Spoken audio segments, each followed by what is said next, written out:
The American Revolution is also known as the American Revolutionary War and the U.S. War of Independence. This conflict was a result of growing tensions between the colonists living in the 13 colonies and the British Crown.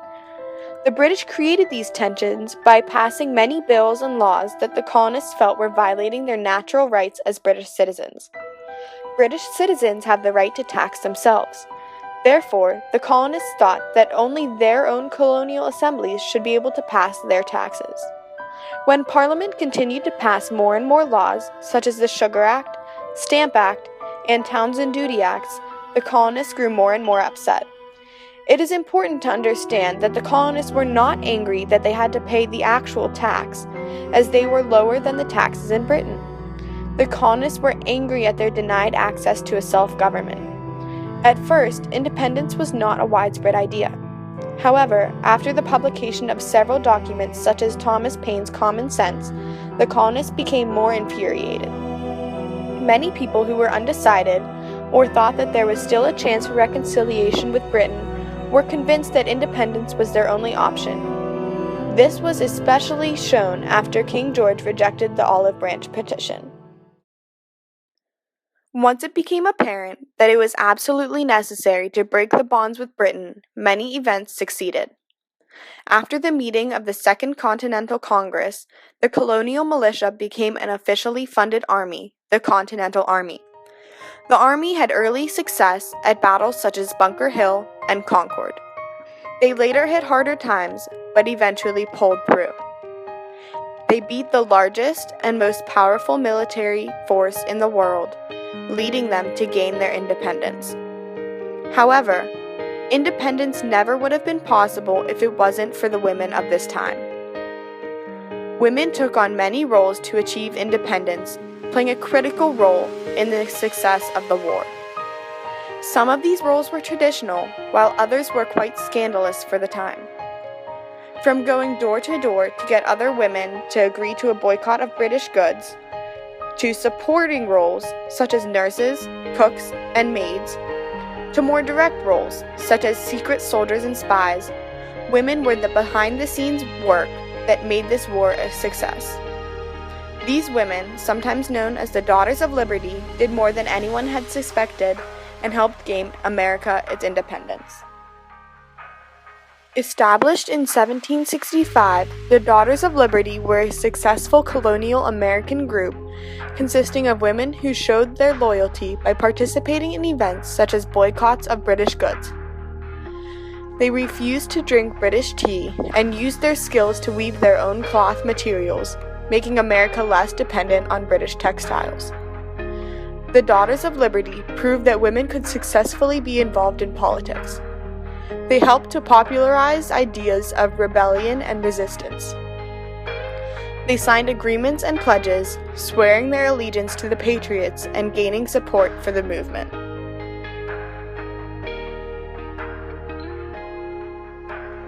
Although nurses were not frequently used in the early days of the war, they became more necessary in 1777.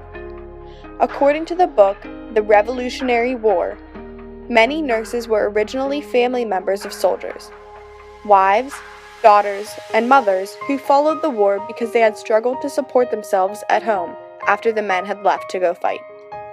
While surgeons did most of the skilled medical duties, the work that the women performed was just as important, as it usually involved patient care. Women did mostly custodial work, feeding and bathing patients, emptying chamber pots, cleaning hospital wards, and cooking. None of this was pleasant work, but it was these essential actions that most people take for granted. According to the book, It's Our Military Too, women often came up with new inventions to help treat and care for patients. Becoming a nurse was a risky job. The mortality rate in hospitals for the sick, as well as the caregivers, was exceptionally high. However, the job offered food and pay, and many were brave enough to give their service despite the risks. Mary Waters was an important nurse in the war. She was a Dublin native who immigrated to Philadelphia and became an army nurse after the war broke out. She was on the verge of abandoning her profession of medicine when she was convinced to become a revolutionary nurse by Ferdinand Farmer. During the war, she worked tirelessly in hospitals for the American Army, earning the praise of one of the prominent patriots, Dr. Benjamin Rush.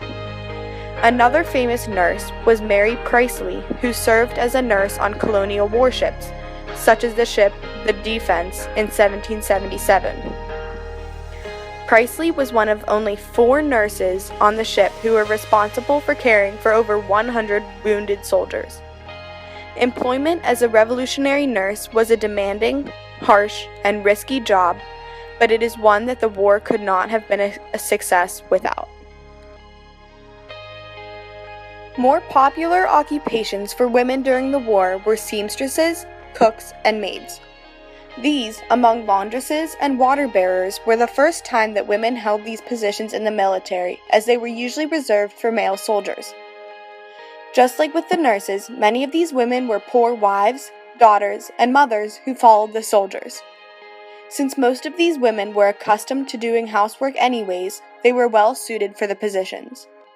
An example of one of these women was Margaret Corbin of Philadelphia. She followed her husband, John Corbin, to the army where he enlisted in the 1st Company of the Pennsylvania Artillery as a maîtresse, someone who loads and fires cannons. During the Battle of Fort Washington in November of 1776, Margaret was with her husband on the battlefield when he was suddenly killed. Because the cannon was then unmanned, Margaret took the cannon and continued firing until she was injured herself. The colonists lost the battle, but continued to make progress. Corbin became the first woman to earn a pension for her service in the Revolutionary War. She inspired many other women to take part in the struggle for independence. Women like Margaret, who stood up to the challenge and stepped in when they were needed, were critical points in the war.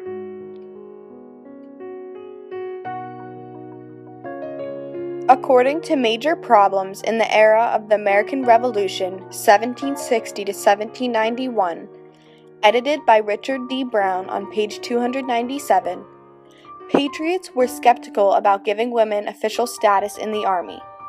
Washington objected to a fixed quota of women, but the women followed nevertheless. Many women served as secret soldiers. These female soldiers generally disguised themselves by cutting their hair, binding their breasts with bandages, and adopting masculine names. The reasons for doing this varied, but most women related to young, poor, unmarried women who joined to earn money for their families or just to have the opportunity to fight for America's independence.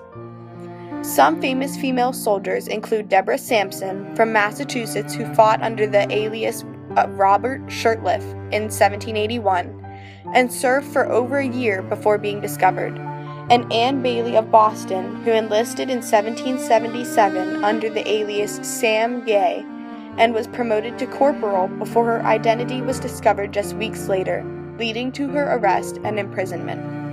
After her release, Bailey signed up and served as a soldier again. Many women were amazing leaders in the Army, leading men to victories. Some women took on even riskier roles during the war and became spies. It is not known exactly how many women participated. According to the National Women's History Museum website, most female spies worked as cooks and maids for the British military camps, where they eavesdropped on conversations about troop movements, military plans, supply shortages, and deliveries. Because the war was fought on farms, city streets, and the front of many American homes, women spies were easily able to carry the information back without detection. Not much is known about the women spies of Massachusetts because they did not have a central spy system during the siege of Boston like they did later on in New York. This lack of organization helped to make it harder for women spies to be caught. When the war moved to New York, the Army set up the Culper Spy Ring and created the spy name 335 specifically for women spies working within the ring. One famous female revolutionary spy was Hannah Blair, a Quaker from North Carolina. Blair had a farm where she would hide and protect patriots, supplied food and medical help to revolutionary soldiers hiding in the woods from loyalist raiders, mended uniforms, and carried secret messages. When the Loyalists discovered what she was doing, they burned down her farm. However, after the war, Congress compensated her for her loss by giving her a pension for her service. It was not only men who risked their lives for independence. Women played a large role during the war. Clothing and other materials were needed to clothe Patriot soldiers, so women got together to spin and sew uniforms. When militias appealed to the public for uniforms and food, homespun garments and farm crops came from patriotic women. Women stepped forward to fill holes left by wounded or killed soldiers and performed tasks that were formerly left only for men, such as farming and running a business. Many men would have returned to bankruptcy after the war had it not been for the efforts of their wives. Without women, male soldiers would not have the necessary amounts of clothes or food, reinforcements, and secret information during the fighting. Not only would they have lost the war, they would have left the economy in a broken state. Some of these women were recognized for their service with pensions and pay.